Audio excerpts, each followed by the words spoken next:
அஸ்ஸலாமு அலைக்கும் வரஹ்மத்துல்லாஹி வபரகாத்து.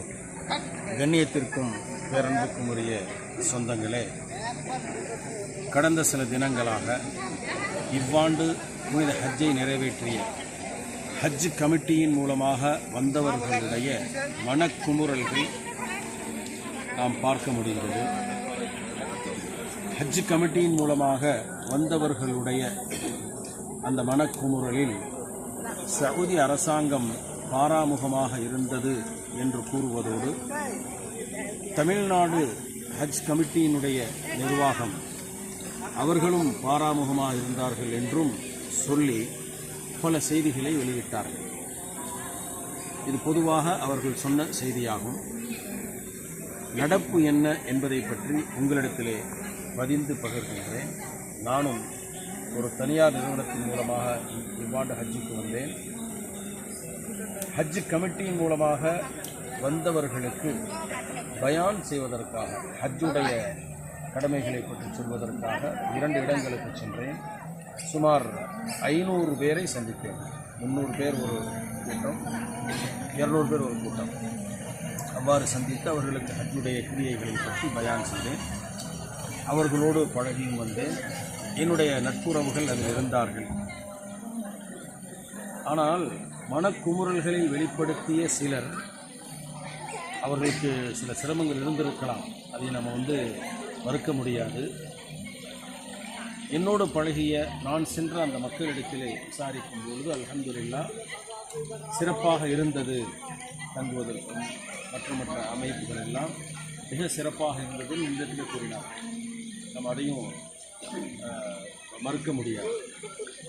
செய்தி என்னன்னா, இவ்வாண்டு வழமைக்கு மாறாக சீதோஷண நிலையிலே வெயில் கடுமையாக இருந்ததன் காரணமாக ஏறக்குறைய 55 டிகிரி செல்சியஸ் வரைக்கும் வெயில் இருந்தது. அந்த வெயிலுடைய தாக்கம் அதிகமாக இருந்தது. அதிலே சவுதி அரசாங்கம் பல அறிவிப்புகளையும் செய்திருந்தது. நீங்கள் இந்த நேரத்துக்கு வெளியே வரக்கூடாது என்பதாக அறிவிப்பு செய்திருந்தது.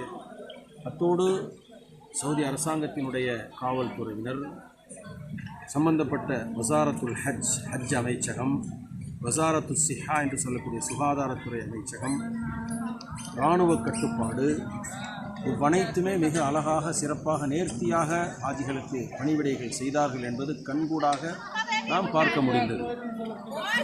அந்த மக்கள் ஹஜ் கமிட்டியின் மூலமாக வந்தவர்கள் அடுத்த வருஷம்லாம் நீங்கள் பார்த்து வரணும், ஹஜ் கமிட்டியில் வரக்கூடாது என்பதாக சொன்னார்கள். அந்த வார்த்தைகள் எல்லாம் கண்டிப்பாக சரியில்லாத வார்த்தை தான். அந்த வார்த்தைகளை நாம் ஏற்றுக்கொள்ள முடியாது. ஏனென்றால் ஹஜ் என்று வரும்பொழுது பல சிரமங்கள் கண்டிப்பாக இருக்கத்தான் செய்யும். தூரமாக இருக்கிறோம், மொழி பிரச்சனை, இவ்வாண்டு சீதோஷண பிரச்சனை, இவைகளெல்லாம் இருக்கத்தான் செய்யும். அவைகளை நாம் அல்லாஹுக்காக பொறுத்து கொள்ள வேண்டும். அதற்காக உயிரிழப்பு ஆனவர்கள், உடல்நலக் குறைவானவர்களை ஒவ்வொரு வருடமும் நடக்கக்கூடியது தான். இவ்வாண்டு சற்று கூடுதலாக நடந்தது. காரணம் அந்த சீதோஷ நிலையின் காரணமாகத்தான். அதனால் சவுதி அரசாங்கத்தை நாம் குறை சொல்வதோ, ஏனென்றால் இங்கே வந்த இடத்துல அவர்கள் நமக்காக பல பணிகளை செய்திருக்கிறார்கள்.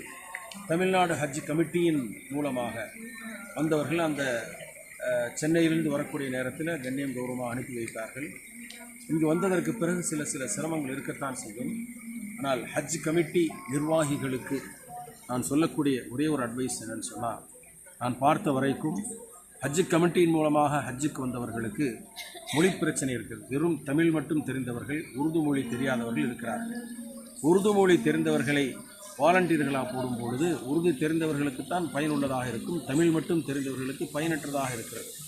இது போன்ற நேரங்களில் அவர்கள் மிகவும் சிரமப்படுறாங்க. ஒன்று.